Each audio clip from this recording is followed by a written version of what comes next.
Maxwell's equations. نن به موږ په Maxwell's equation باندې بحث کوو چې دا څه ته وایي. نو دا مخکې تاسو لیدلي دي، صرف دومره ده چې نن به دې له نوم ورکړو Maxwell's equations. نو راځئ چې وګورو چې Maxwell's equations څه ته وایي. نو اول به زه Maxwell's equations list جوړ کړم او بیا به سره په یو یو باندې بحث وکړم. د electricity او magnetism چې موږ کوم laws discuss کول، کوم principles discuss کول، هغه ته په شریکه باندې Maxwell's equations وایي. نو Maxwell's equations ورته څه کوي چې ډسکور کړي خو دا نور چا دي، او Maxwell دې بیا mathematical حسابي شکل ورکړو او لو کومتا ویتراشن او corrections یې پکې وکړو په کوم کلاس کې، نو هغه باندې هم بحث کوو چې کوم ځای کې پکې Maxwell's contribution کړی دی. نو راځئ چې شروع وکړو. تاسو کوشش وکړئ چې دا وپېژنئ. لومبۍ Maxwell equation زه دلته ولیکم، mathematical form کې زه ولیکم او تاسو کوشش وکړئ چې دا تاسو وپېژنئ. دوه انټیګرل یعنی په سرفیس باندې انټیګرل د electric field area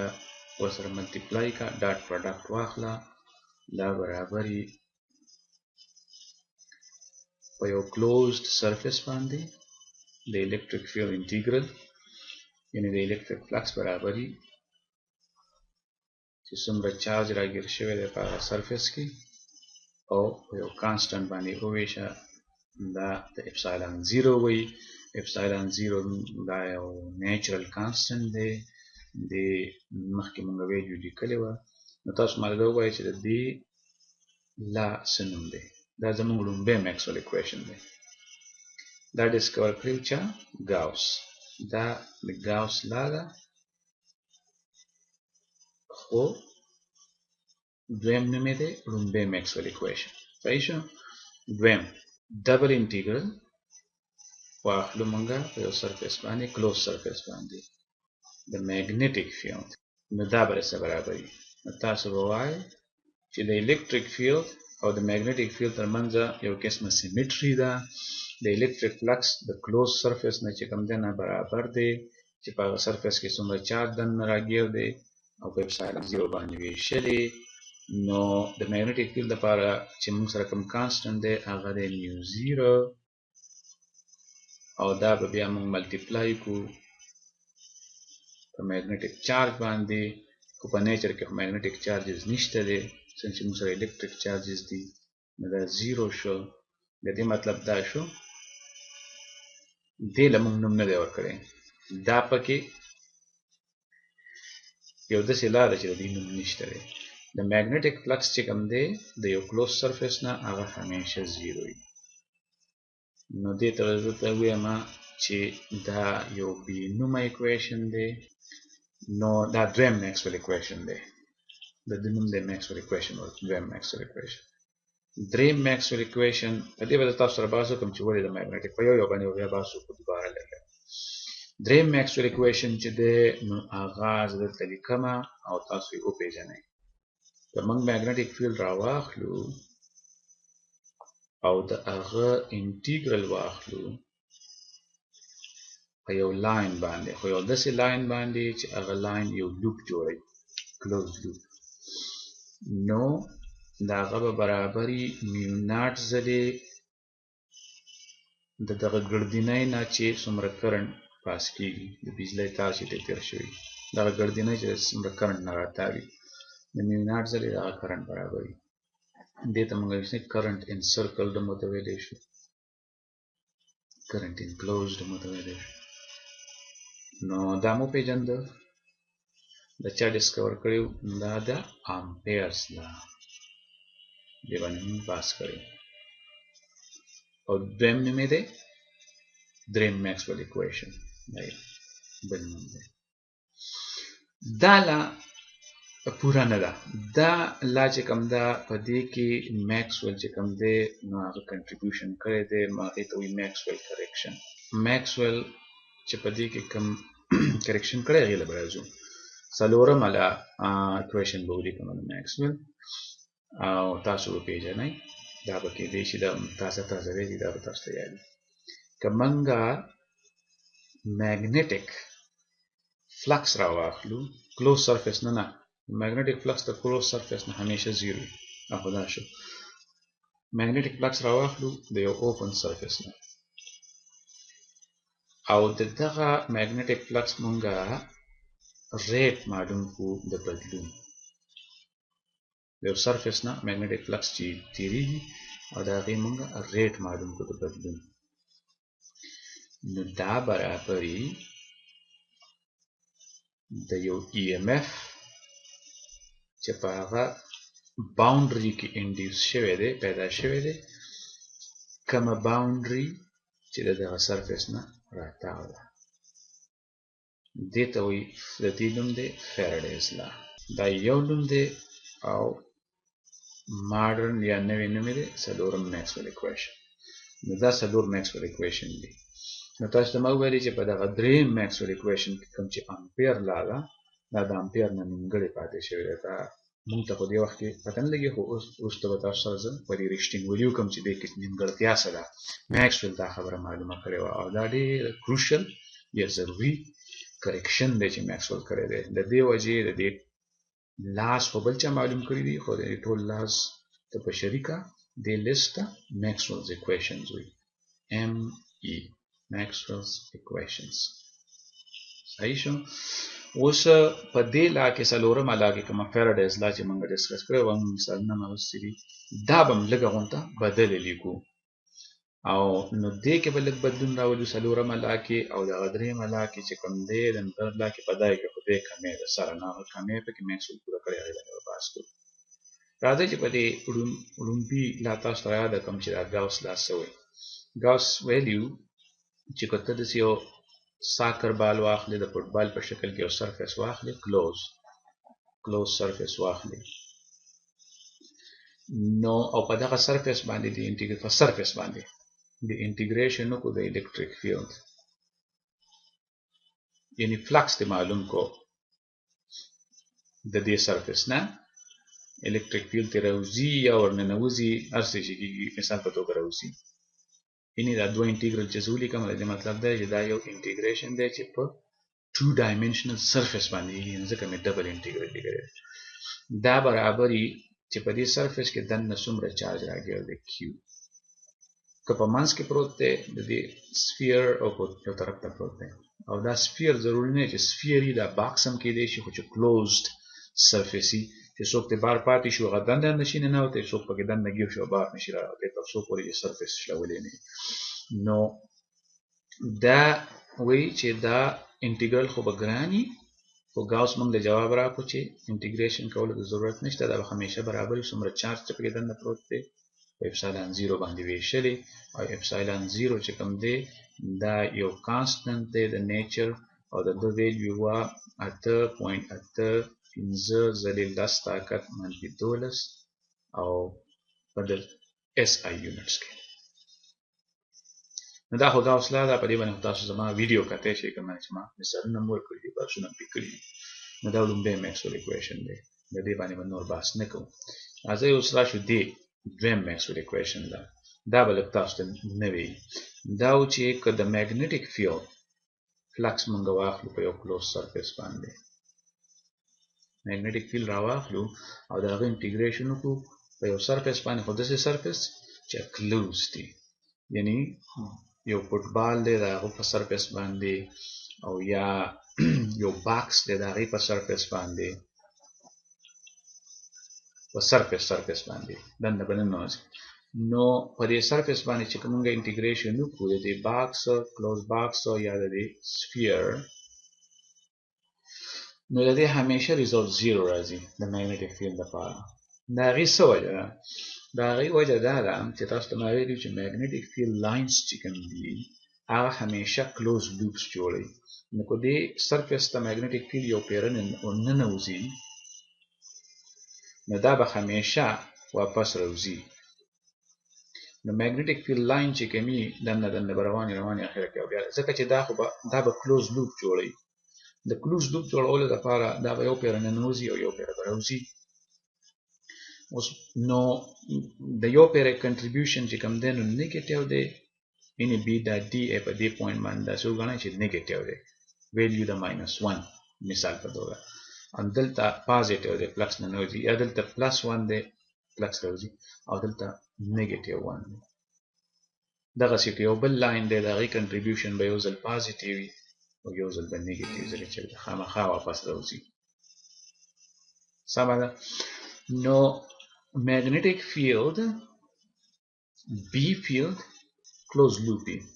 magnetic field line داسې نیغ نشي کېدی چې دلته شروع شي او دلته ختم شي دا غلط دی magnetic field به همیشه واپس په خپل ځان راتاو شوی یعنی چې د دې ځای شروع شي واپس به دې راغلی magnetic field تاسو ته ما ویلي magnetic field پیدا کېږي د کرنټ نه که دا کرنټ دی نو magnetic field line چې کوم دی نو د دې نه کې چا کړی close loop جوړوي تاسو به وایئ چې دا میګنټ چې دی دا میګنټ د نارت پول او ساوت پول دغلته خو میګنټیک فیلډ لاینز شروع کیږي دلته په نارت پول باندې او په ساوت پول ختمیږي نو آیا داسې کیدی شي چې موږ یو کلوز لوپ واخلو او هغه داسې وي چې د هغه نه میګنټیک فیلډ لاین یو پیر راوځي او واپس نه ننوځي نو اوس خو فلکس نان زیرو شو نو بی ډاټ ډي ال به زیرو نه تاسو بی ډاټ ډي ای په دې کلوز سرفیس باندې به زیرو نه چې صرف نارت پول پکې راګیر کې نو زه به تاسو دا رښتینولي کوم چې دا زیرو دا چې موږ وایو چې دا میګنټیک فیلډ لاین د دې نارت نه شروع شو په ساوت ختم شو دا داسې نه ده دا میګنټیک فیلډ لاین چې کوم دی دا په میګنټ کې دننه واپس په خپل ځان راتاو شوی دا خو یو پیر دلته راووتو او دلته بیا ورننوتی که تاسو دا میګنټ په منځ دوه کوئ دوه ټوټې کوئ نارت او ساوت تاسو ته یو بل نه نشي جدا کولی یعنې موږ دا نشو کولی چې یو کلوز سرفیس واخلو او په هغې کې صرف نارت پول راګیر کړو نارت پول نه خو میګنټیک فیلډ راوځي نو بیا به له دغه کلوز سرفیس نه میګنټیک فلکس زیرو نه وي خو موږ خو نارت او ساوت نه جدا کولی نه شو نو همیشه به نارت او ساوت یو ځای چې د نارت نه شروع کېږي نو دا لاینز به راځي او واپس به په ساوت ختمیږي نو دا به د کلوز لوپ ته د کلوز سرفیس ته یو پیره ننوځي او یو پیره به ترې راوځي نو د دې نه بله چاره نشته میګنټیک فلکس د یو کلوز سرفیس نه به همیشه زیرو وي په بله طریقه باندې په ماډرن طریقه چې ته دا وایې نو موږ وایو چې موږ سره میګنټیک مانوفول زموږ په یونیورس کې میګنټیک مانوپولز نه ایگزیسټ کوي مانوپولز یا میګنټیک چارجز دا شتون نه لري صحیح ده نو دا یو پخه لاره ده کېدای شي په یو بل یونیورس کې میګنټیک مانوپولز وي نو هلته به دا لا بدله وي یعنې دا ښي طرف ته به زیرو نه وي دلته به یو نمبر وي لکه میګنټیک چارج ډیوایډډ بای میو زیرو دغه شان څه به وي خو زموږ په یونیورس کې میګنټیک مانوپولز نشته نو میګنټیک فیلډ همیشه کلوز لوپ جوړوي او د دې په وجه باندې به د یو کلوز سرفیس نه د فلکس همیشه زیرو راځئ چې اوس راشو دریم میکسویل اکویشن ده کوم چې امپیر لا ده او وګورو چې په دې کې میکسویل څه کریکشن کړي اول امپیر لا به تاسو ته رایاده کړم امپیر ویلې چې که ته یو کلوز لوپ واخلې یعنی یو لاین دی واخیسته خو داسې لاین دی چې هغه واپس په خپل ځان راتاو شوی دی ګړدینی ده او په دې ګړدینۍ باندې ته وګرځېدې او په هر ځای کې د میګنټیک فیلډ راټول کړو او هغه د دې لارې د اوږدوالي سره د ولس ضرب ورکړو په طریقه لکه بي دې راواخیستو په هر ځای باندې او د دغه لارې وړه شانیسه دې راواخیسته بي ال او دواړه دې ډاټ پروډکټ واخیسته نو دا انټیګرل مطلب دا دی چې دغه کنټریبیوشن دا ټول را جمع کړو نو ستا سره به یو ریزلټ راشي میو ناټ ځلې میو ناټ خو نیچرل کانسټنټ دی ځلې چې کم کرنټ د دې ګړوندي نه یا د دې ګړدینۍ نه تیریږي مثال په توګه یو د بجلی تار راغلی دی او د دې نه تیر شوی دی نو دې کې که کرنټ په دې بجلی تار کې نو په دې لوپ باندې چې ته کوم انټیګریشن وکړې بي ضله ډي ال دا خو ډېر ګران انټیګریشن هم امپیرز وي چې رزلټ به همیشه هر ځل دغه یونټ ځلې څومره کرنټ چې دی په دې خو موږ بحث کړی وو نو دوباره په دې بحث نه کوو دې ته راشو چې په دې کې کمی سو او په دې کې د امپیر اسامپشن سری هغه پکې څه ګڼلی وو او هغه څه پکې دغه نه پاتې شوي دي چې هغه پکې میکسویل موږ ته وښوده او هغه پکې دا کمې راویسته نو میکسویل دا وویلې چې که موږ وایو چې د دې ګردینۍ نه دا کرنټ تېرېږي نو د دې نه زموږ څه مطلب دی یعنې موږ کله ویلی شو چې دا د دې ګردینۍ نه تېر شوی دی نو میکسویل ویلې چې که موږ داسې یو سرفیس راواخلو یو پلاستیک په شان سرفیس راواخلو هغه دې ګردینۍ ته وتړو څنګه چې موږ په منګي باندې ربړ تړو د معمول لپاره چې دا د منګي غاړه نو دا د ربړ که دا تار د بجلۍ دا تار که دا ربړ سوری کوي نو موږ وایو چې دا غړوند دی یا د منګي دا غاړه چې کوم ده یا دا لوپ چې کوم دی دا د دې کرنټ نه راتاو شوی دی یا دا کرنټ پکې راګیر دی دا زموږ یو طریقه ده خو که موږ سره چېرته یو لوپي دا د میکسویل انډرسټینډینګ که موږ سره چېرته یو لوپي یعنې دا یو بنګړی دی دې بنګړي ته موږ څو سرفیس اچولی شو سرفیس چې کوم دی بنګړی یونیک دی بنګړی بې مثاله دی بنګړی یو دی دا بنګړی واخله دې ته چې موږ کوم سرفیس تړو هغه یونیک نه دی هغه ګڼ کېدی شي یا خو دا چې دا فلیټ سرفیس ورته واچو دا پلن دې ته اټیچ کړو او که نه نو موږ ته یو سرفیس داسې مچولی شو د بوجۍ په شکل کې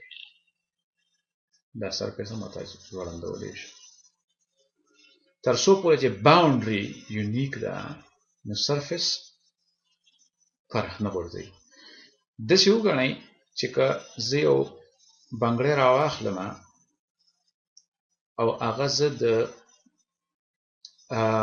صابون په اوبو کې وپاکم او واپس یې راوباسم نو تاسو وګورئ دې ته به داسې یو سرفیس اټیچي د صابون هغه بړبړکی به اټیچي دې ته خو دې ته ډېر په مزه په طریقه باندې پوکې ورکړي نو دا به دا بړبړکی دا سرفیس چې کوم دی نو دا به داسې د بوجۍ په شکل کې اوږد شي د دې مطلب دا دی چې همدغه سرفیس دی خو دغه سرفیس کې موږ ډسټورشن کولی شو او دغه سرفیس موږ داسې اوږدولی شو د بوجۍ په شکل کې نو موږ دې رنګ دی دا یو رنګ یو دی بنګړی یو دی خو دې ته موږ څومره سرفیس اټیچ کولی شو infinite number of surfaces چې څومره موږ زړه غواړي غټ یې جوړ کړه دومره غټ یې جوړ کړه او یا دغسې فلیټ سرفیس ولرئ اوس تاسو به وایئ چې ښه په دې کې څه کیسه پټه ده کیسه دا ده میکسویل وکتل هغه ویلې چې که یو تار کې کرنټ را رواني یا دا یو د بجلۍ تار دی او دلته موږ یو کیپاسیټر واچولی ده داسې کیپاسیټر مطلب دا دی چې دوه پلیټس واخلو او دا موږ یو بیټرۍ سره اټیچ کړو دا د بیټرۍ لپاره نښه ده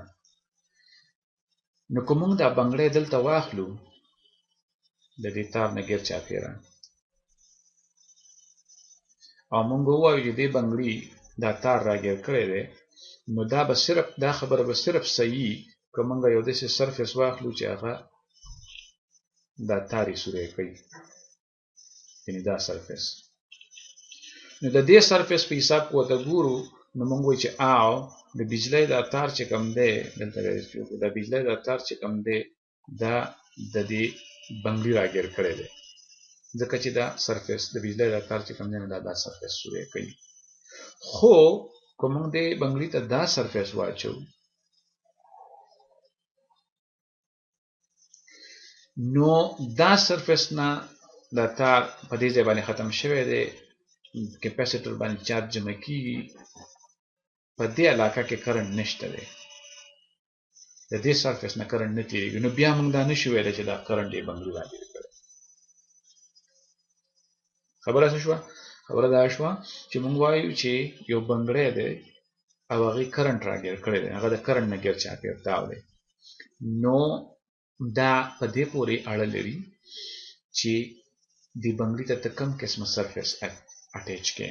که دې بنګړي ته تا دا فلیټ سرفیس ور واچو نو بیا ستا خبره صحیح ده چې دې بنګړي دا کرنټ راګیر کړی چې ځکه چې دغه سرفیس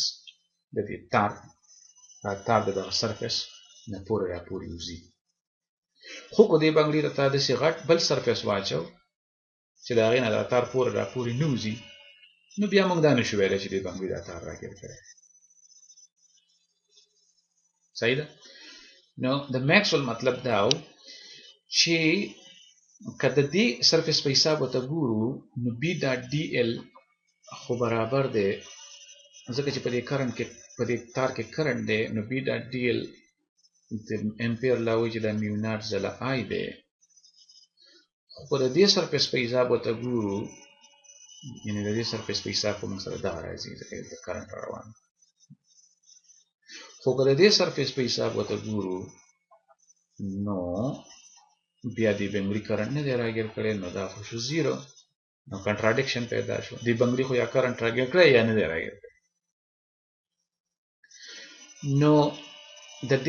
نو میکسول وویلې چې خامخا چونکې سرفیس خو یونیک نه دی یا خو دا فلن سرفیس اچولی شو او یا دا بوجی په شکل سرفیس اچولی شو. د دې بوجی قسمه سرفیس نه خو کرنټ نه پاس کیږي، کرنټ یې نه سوری کوي دا سرفیس. نو دلته به خامخا د دې سرفیس نه به بل څه پاس کیږي چې هغه به موږ له دغه کنټریبیوشن راکوي ځکه چې کنټراډکشن خو نشي کېدی. بي ډاټ ډي ایل خو به یو بیل وي، ته بي واخلې ډي ایل واخلې په دې بنګړي باندې وګرځې نو بي ډاټ ډي ایل خو به تا ته یوه ویلیو میلاویږي. یعنې دا ګس لاس چې کوم دی په دې باندې خو کمپرومایز نشته دی. دا خو به خامخا تا سره د دې بنګړي نه بروټ فورس کلکولیشن چې ورته وایي ته وکړې نو تا سره به یو نمبر راشي. رایټ هینډ ساید چې کوم دی دا ښی لاس که موږ د دې پلن سرفیس په حساب ورته ګورو نو دا میو ناټ ځله آی دی او که د دې بوجۍ په شکل سرفیس ورته ګورو نو دا موږ سره زیرو دی. نو موږ سره کنټراډکشن پیدا شو. نو میکسول وویلې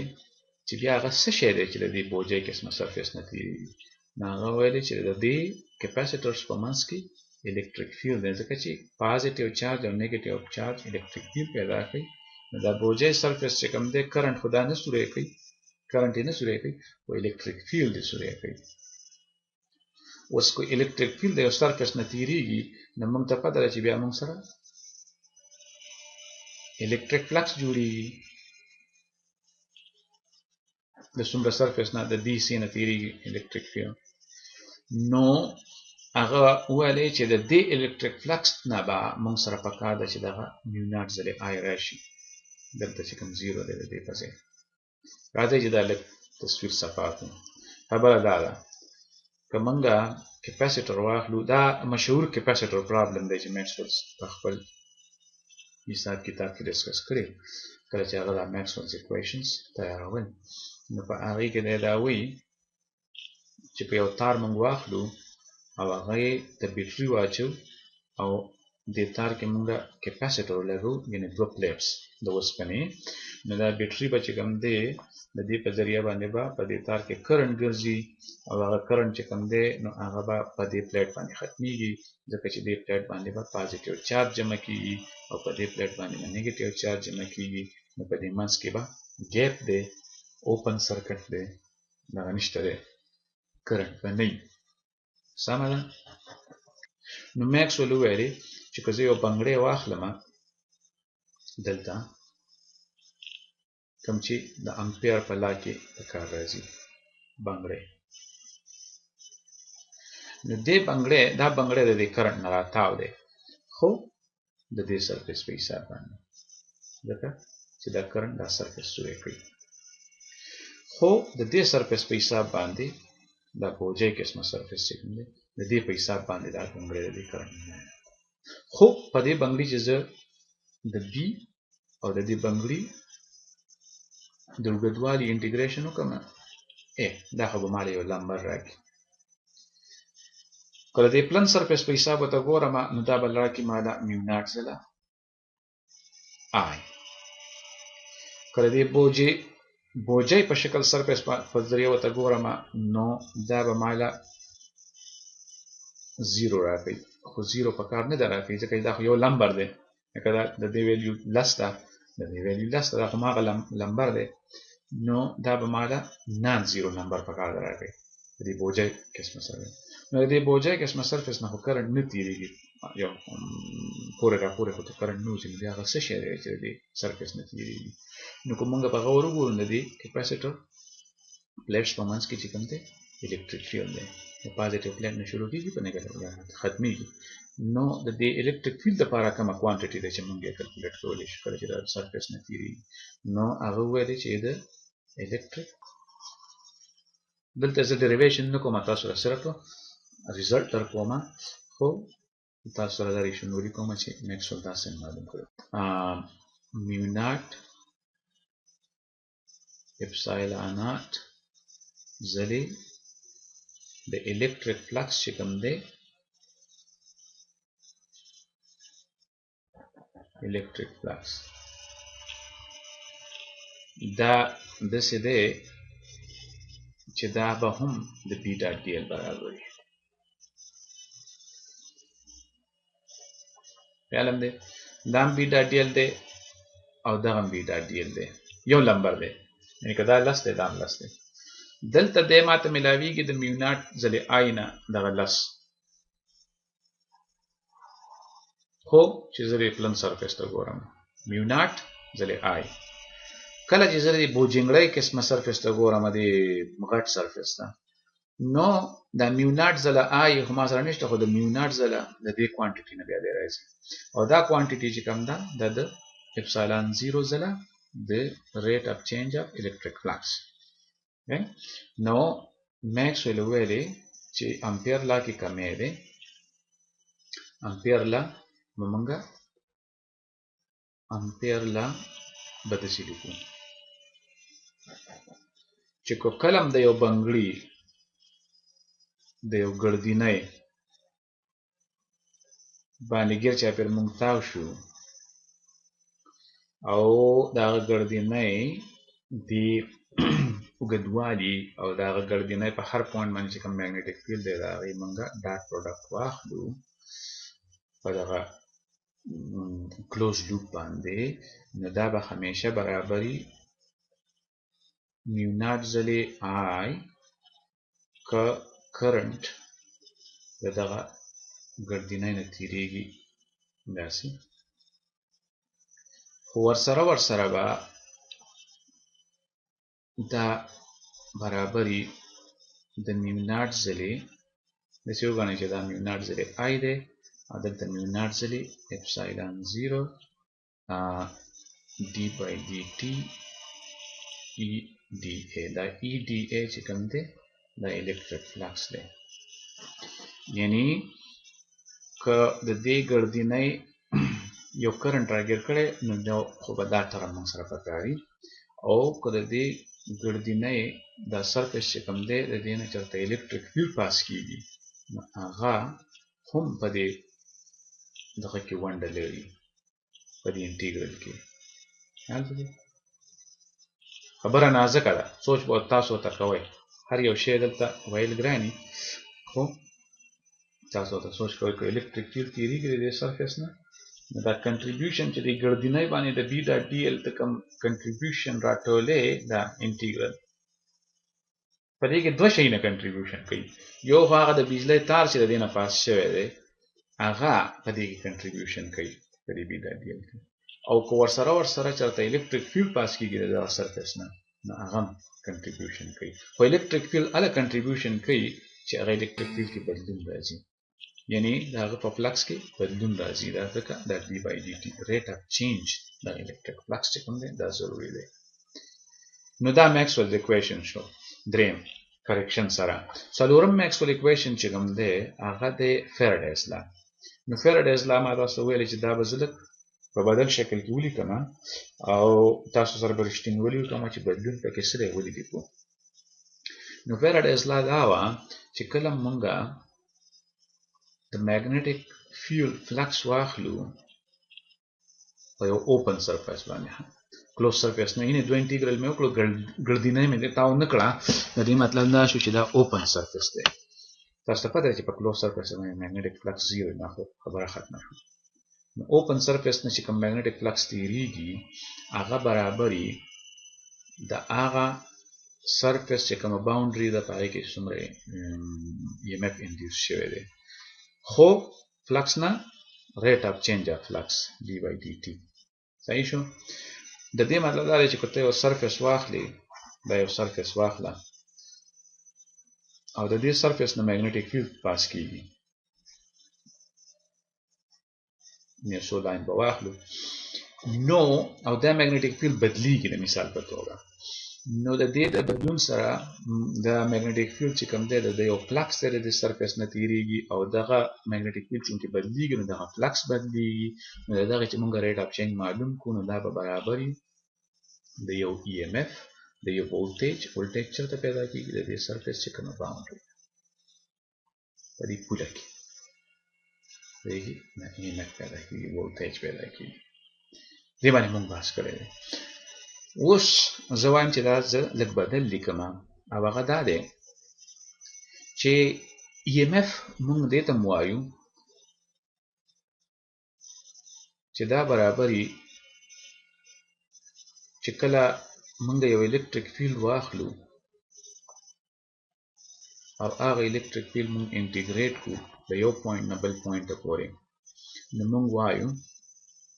چې دا د دغه دوه پوینټس په منځ کې پوټنشل ډیفرنس دی یا د دغه دوه منځ کې چې کومه EMF الکتروموټیو فورس دی د دې پوینټ نه دې پوینټ پورې لاړو او الکتریک فیلډ مو انټیګریټ کړو نو دغه ته مونږ اوس که په دې باونډري کې EMF پیدا کېږي نو د دې مطلب دا دی چې EMF نور څه نه دي EMF چې کوم دی که مونږ یو الکترون راواخلو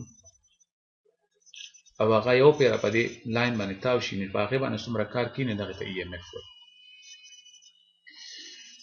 او په الکترون باندې چې یونټ چارج نه الکترون نه خو یو یونټ چارج چې راواخلو هغه مونږ په دې پوله باندې تاو کړو ګیر چاپېر او په هغه باندې څومره کار وشي هغې ته EMF وایي خو په یو یونټ چارج باندې چې کوم کار کېږي نو هغه برابر دی د الکتریک فیلډ انټیګرل نو د دې مطلب دا شو چې کله دا فلکس میګنیټک فلکس بدلیږي د یو سرفیس نه تیر شوی میګنیټک فلکس بدلیږي او دغه بدلون چې کوم دی نو په دغه باونډري کې EMF پیدا کوي نو خامخا به په دغه باونډري کې الکتریک فیلډ پیدا کېږي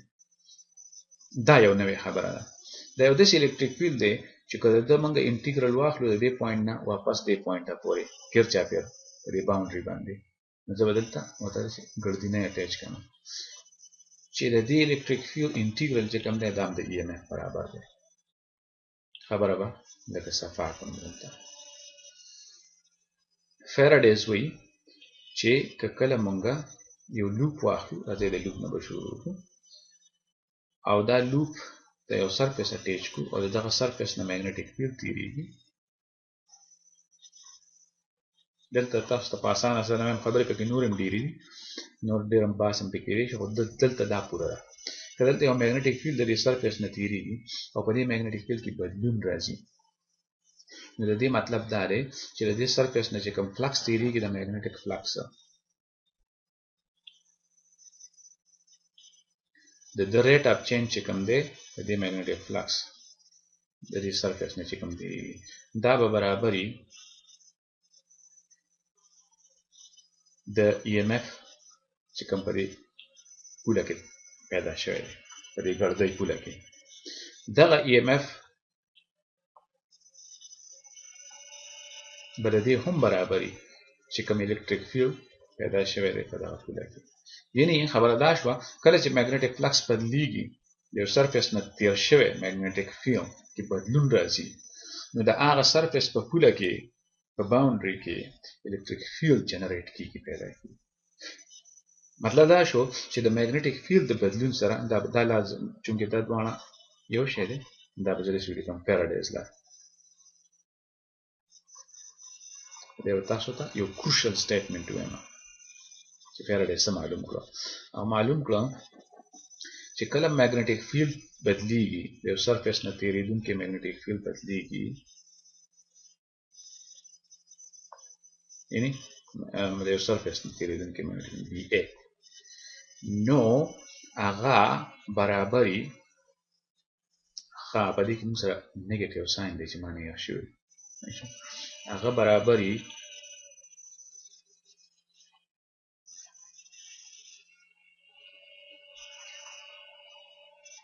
د الیکتریک فیلډ انټیګرل په باونډري باندې ګر چاپیره دغه سرفیس نه دا خو یو طریقه شوه بله طریقه باندې چې ووایم یو بدلیدونکی میګنیټیک فیلډ د یو سرفیس نه تیر شوی میګنیټیک فیلډ کو بدلیږي نو هغه میګنیټیک فیلډ الیکتریک فیلډ پیدا کوي یو بدلیدونکی میګنیټیک فیلډ الیکتریک فیلډ پیدا کوي دا ډېر بدل الیکتریک فیلډ دی دا هغه نه چې کوم تاسو لیدلی دی یو الیکتریک فیلډ چې موږ په کوم باندې پاس کړی موږ وایو چې پازیټیو چارجز الیکتریک فیلډ پیدا کوي دته موږ وایو ای دا الیکتریک فیلډ چې کوم دلته هغه دا انډیوسډ الیکتریک فیلډ دی دا د چارجز نه دی پیدا شوی دته به انډیوسډ الیکتریک فیلډ دا نوې الیکتریک فیلډ الیکتریک چارج چې کوم الیکتریک فیلډ پیدا کوي هغه الیکتریک فیلډ دی او الیکتریک فیلډ صرف او صرف د چارجز الیکتریک چارجز نه پیدا کیږي اوس موږ ته پته ولګېده د فیراډې لا نه چې الیکتریک فیلډ چې کوم دی هغه د یو بدلیدونکي میګنیټیک فیلډ نه هم پیدا کیږي دلته ما ایکوال ساين نه کو پروپورشنالیټي ساين مې وکړ مطلب د ډایمنشنري کریکټ نه دی خو تاسو ته وایم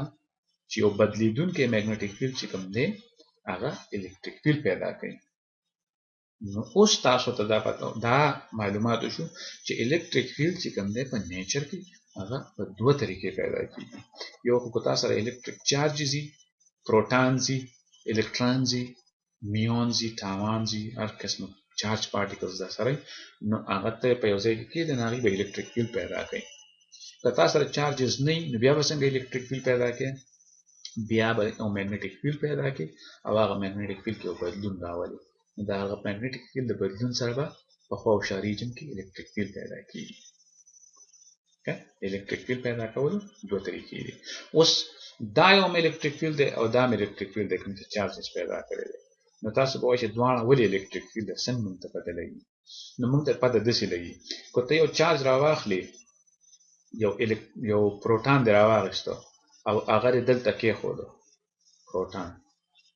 نو دا الیکتریک فیلډ به دې پروټون له دې کور کې زور به پرې ولګي څومره کیو ټایمز ای کیو څه شی دی د پروټون چارج دی ای څه شی دی په کوم الیکتریک فیلډ کې دا کېښودو دا په داسې الیکتریک فیلډ کې تا کېښودو دې ته به کیو چې هغه د چارج پیدا کړی الیکتریک چارج یو الیکتریک فیلډ پیدا کړی دی او په هغه الیکتریک فیلډ کې تا یو بل چارج کېښودو نو هغه چارج باندې زور لګي نو موږ وایو دا الیکتریک فیلډ دی ځکه چې چارج یې دیکه کړ دا یو ولې الیکتریک فیلډ دی دا ځکه الیکتریک فیلډ دی چې که تا دا پروټون راواخیسته او په دې الیکتریک فیلډ کې یې کېښودو نو په دغه پروټون باندې په دې الیکتریک فیلډ کې هم هغسې زور لګي څنګه چې په هغه نو موږ وایو چې په چارج پارټیکل باندې د دیکه ورکوي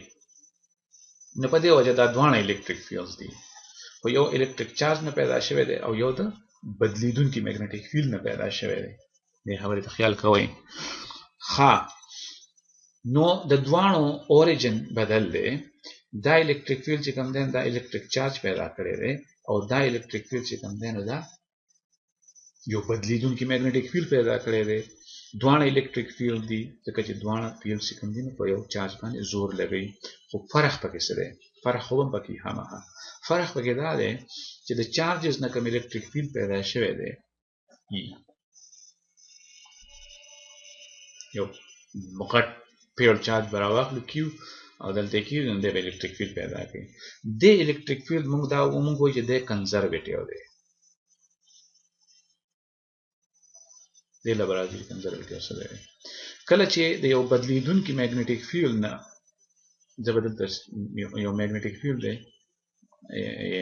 دی میګنیټیک فیلډ دا لاینز مې واخیسته خو داسې میګنیټیک فیلډ دی چې هغه بدلیږي نو په دې ریجن کې به الیکتریک فیلډ پیدا کیږي د دې میګنیټیک فیلډ په خوا او شا کې به الیکتریک فیلډ پیدا کیږي ای انډیوس موږ وایو دا نان کنزرویټیو دی دا پکې فرق دی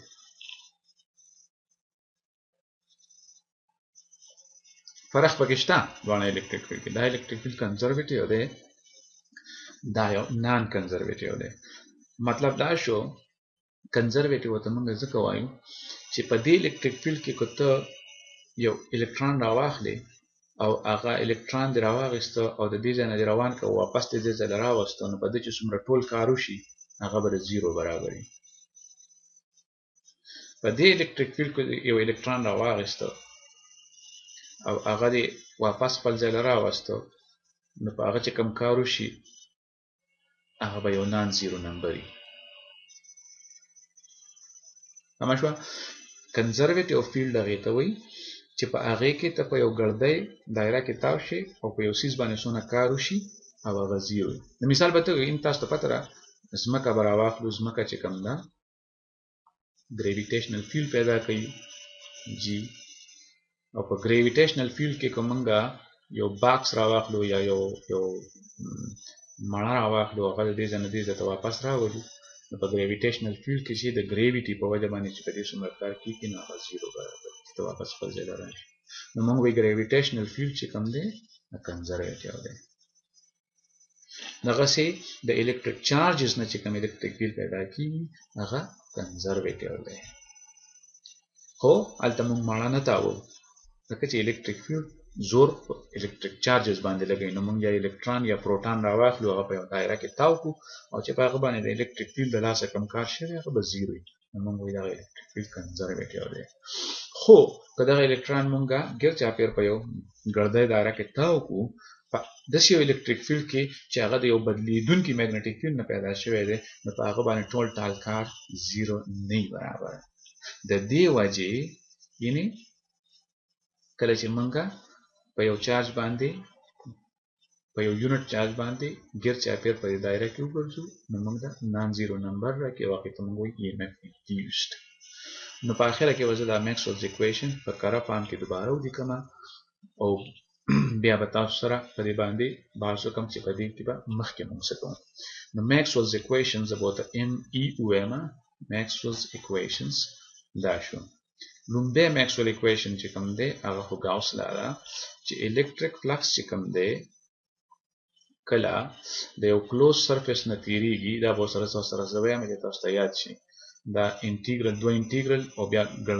ګردینۍ به ترې تاو کړمه نو د دې مطلب دا شو چې دا په سرفیس باندې انټیګرل دی او سرفیس داسې دی چې کلوز سرفیس دی د فوټبال سرفیس دی یا یو باکس دی د کلوز سرفیس نه چې څومره الیکټریک فلکس پاس کېږي هغه په دې پورې اړه لري چې په هغه باکس کې دننه یا په هغه فوټبال کې دننه څومره چارج راګیر شوی دی او په اپسایلون زیرو باندې هغه وویشه دا ګاوس لا ده دویم میکسویل اکویشن چې کوم دی هغه موږ سره دا دی چې میګنیټیک فیلډ لاینز چې کوم دي هغه همیشه کلوز لوپس جوړوي نو د میګنیټیک فیلډ دا خبره به موږ څنګه کوو د اکویشن په شکل کې نو موږ وایو که موږ یو کلوز سرفیس واخلو د فوټبال په شکل کې یا د باکس په شکل کې نو د هغې نه به میګنیټیک فلکس همیشه نت میګنیټیک فلکس به همیشه زیرو پاس کېږي د هغه کلوز سرفیس نه یعنې موږ صرف دا خبره کول غواړو چې میګنیټیک فیلډ لاینز چې کوم دي نه هغه کلوز لوپس جوړوي درېیمه خبره درېیم میکسویلز اکویشن چې کوم دی هغه خو امپیر لا ده هغه دا وایي چې میګنیټیک فیلډ انټیګریشن موږ وکړو په یو ګردۍ دایره کې میګنیټیک فیلډ او د هغه ګردۍ دایرې یا لوپ چې کوم دی د هغې لینګت ګډوالی به څه ملټیپلای کړو یعنې یو انټیګرل مې ولیکو او ګردۍ مې ترې چاپېره کړه نو دا یو لوپ دی نو دا به برابر وي میو ناټ ځلې د هغه کرنټ چې دغه ګردۍ ترې راتاو ده خو ورسره به میکسویل کریکشن وکړه هغه چې صرف د دې نه ده برابر میو ناټ ځلې اپسایلون زیرو او که چېرته د دغه ګردۍ د سرفیس نه الیکټریک فلکس پاس کېږي نو د هغې د ریټ اف چینج هم برابر دی کنټریبیوشن په پکې دوه اخلو یعنې اوږده خبره ده نو دا امپیر لا ده خو اوس لږه اوږده شوه دا پکې میکسویل کریکشن شوه څلورم لا چې کوم ده هغه خو فیراډیز لا ده فیراډی وایي چې کله موږ نیګیټیو ډیریویټیو واخلو ریټ اف چینج اف فلکس واخلو د یو اوپن سرفیس نه یعنې دوه انټیګرل مې وکړو خو ګردۍ مې ترې راتاو نه کړه د میګنیټیک فلکس انټیګریشن چې کوم دی یو اوپن سرفیس نه دا برابر وي دا هغه سرفیس په باونډري کې څونه EMF انډوس شوی دی او یا داسې وګڼه چې یو چینجینګ میګنیټیک فیلډ چې کوم دی نو هغه الکتریک فیلډ پیدا کوي دا برابر دی E dot dl د یو کلوز سرفیس د یو کلوز لوپ یعنی یو انټیګرل مو کو او ګرځې می طرف ته تاپا نو دا زمونږه څلور میکسویلز ایکویشن شو را روان ویډیو کې به زه تاسو سره بیا په دې باندې بحث وکړم چې دا څلور ایکویشنز چې کوم دي دا ډېر اهمیت لري د الکترومagnetic waves په ایکسپلینیشن کې لایټ رڼا په لومړي ځل باندې میکسویل د دې ایکویشنز په مټ باندې دا معلومه کړه چې رڼا چې کوم ده یا په نیچر کې موږ سره یو خاص قسمه چپې موجود دي چې هغې ته وایي الکترومagnetic waves نو د دې څه مطلب دی دا ایکویشنز به موږ راواخلو او دا به موږ مساج را مساج به کړو مالش را مالش به کړو او د دې نه به یو ریزلټ راوځي یو خاص ریزلټ راوځي چې هغې ته وایي الکترومagnetic waves د رڼا چپې یا ریډیشن چې څه ته وایي د دې کنسیکوینس دی نو نن به په دې ځای باندې ختمه کړو